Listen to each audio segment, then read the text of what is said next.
एक हफ्ते से जारी सियासी संकट बहुत जल्द खत्म होने वाला है। बीजेपी के साथ शिवसेना के बागी गुट ने महाराष्ट्र में नई सरकार बनाने का फॉर्मूला तैयार कर लिया है। देवेंद्र फडणवीस बहुत जल्द महाराष्ट्र के नए सीएम बन सकते हैं, तो उद्धव ठाकरे से बगावत करने वाले एकनाथ शिंदे को डिप्टी सीएम की कुर्सी मिल सकती है। शिंदे गुट के 8 विधायकों को कैबिनेट और 5 को राज्य मंत्री बनाया जा सकता है और शायद कुछ को केंद्र में जगह मिले, ऐसी भी खबरें आ रही थी। राष्ट्र में विजेता में देखिए महाराष्ट्र में बनने वाली नई सरकार की पूरी तस्वीर।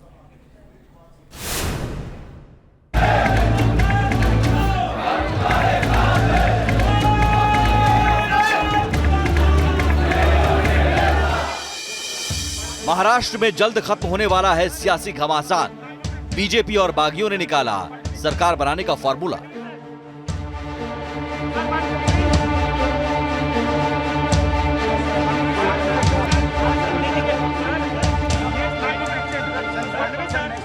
बीजेपी और शिवसेना के बागियों में गठबंधन होना तय।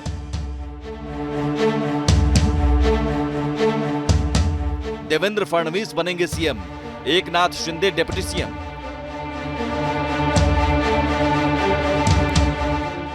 शिवसेना के बागी गुट को 8 कैबिनेट और 5 मंत्री पद का ऑफर।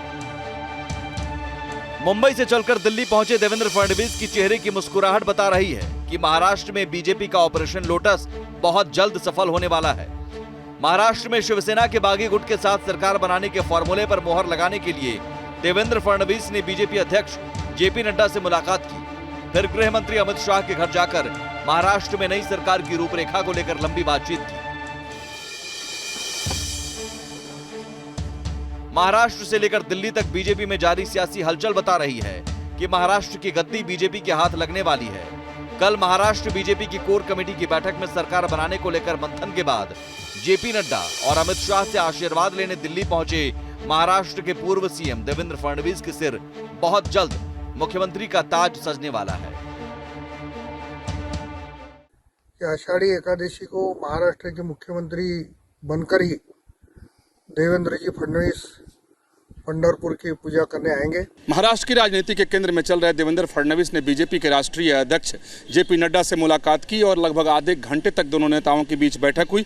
बैठक में क्या कुछ बातें हुई इसकी जानकारी तो सामने नहीं आई है, लेकिन दिल्ली पहुंचने के बाद देवेंद्र फडणवीस ने कई बैठकें की, कई नेताओं से मुलाकात की। हालांकि वो गुप्त जगहों पर उनकी बैठक हुई और किसी के बारे में जानकारी नहीं दी गई, लेकिन जो सूत्र बताते हैं कि जेपी नड्डा के घर पहुँचने के पहले देवेंद्र फडणवीस केंद्रीय गृह मंत्री अमित शाह के घर पहुँचे थे और लगभग वहाँ 55 मिनट तक वो बैठे रहे और उनके साथ उनकी मंत्रणा होती रही।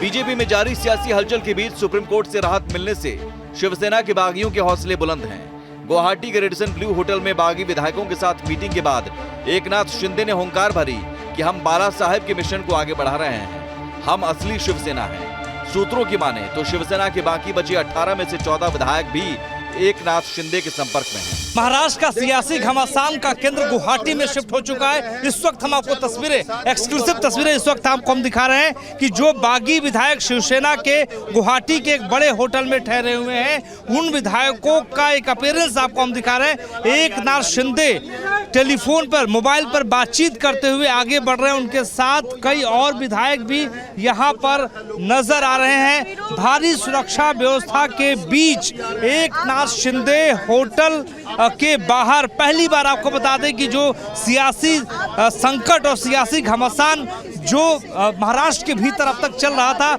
और उसके बाद एकनाथ शिंदे की पहली तस्वीर आपको गुवाहाटी में आज दिखाई देगी। फडणवीस के बाद एकनाथ शिंदे भी गुवाहाटी से दिल्ली जाकर महाराष्ट्र में नई सरकार के फॉर्मूले पर चर्चा कर सकते हैं।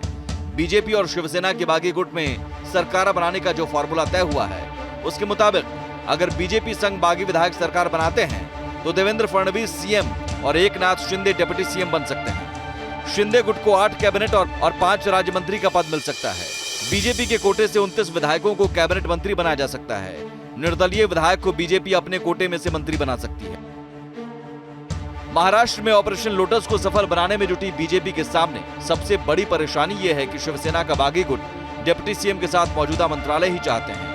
एकनाथ शिंदे गुट के साथ मौजूदा सरकार के 8 मंत्री हैं। उद्धव सरकार ने सभी 8 मंत्रियों से विभाग छीनकर दूसरे विधायकों को सौंप दिए हैं। एकनाथ शिंदे कैंप से एकनाथ शिंदे, दादा भुसे, गुलाबराव पाटिल, संदीपन भुमरे, उदय सामंत, शंभूराज देसाई, अब्दुल सत्तार, राजेंद्र पाटिल यत्रावाकर और बच्चू कडू प्रहार जनशक्ति को नई सरकार में मंत्री बनाया जा सकता है। इसके साथ ही दीपक केसरकर, प्रकाश आबिदकर, संजय रायमुलकर और संजय शिरसाठ को मंत्री बनाया जा सकता है।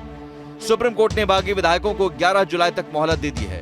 शिवसेना के बागी गुट के साथ बीजेपी सरकार बनाने का फॉर्मूला करीब तय है। अब सबकी निगाहें राजभवन पर टिकी हुई हैं। महाराष्ट्र के गवर्नर भगत सिंह कोश्यारी उद्धव सरकार की किस्मत तय करने का फाइनल फैसला सुना सकते हैं। सियासी खींचतान के बीच महाराष्ट्र विधानसभा में फ्लोर टेस्ट की चर्चा तेज हो गई है। सूत्रों की माने तो 30 जून को फ्लोर टेस्ट के लिए महाराष्ट्र विधानसभा की बैठक बुलाई जा सकती है। राज्यपाल 1-2 दिन में फ्लोर टेस्ट के आदेश दे सकते हैं। बीजेपी ने 29 जून को अपने सभी विधायकों को मुंबई बुलाया है।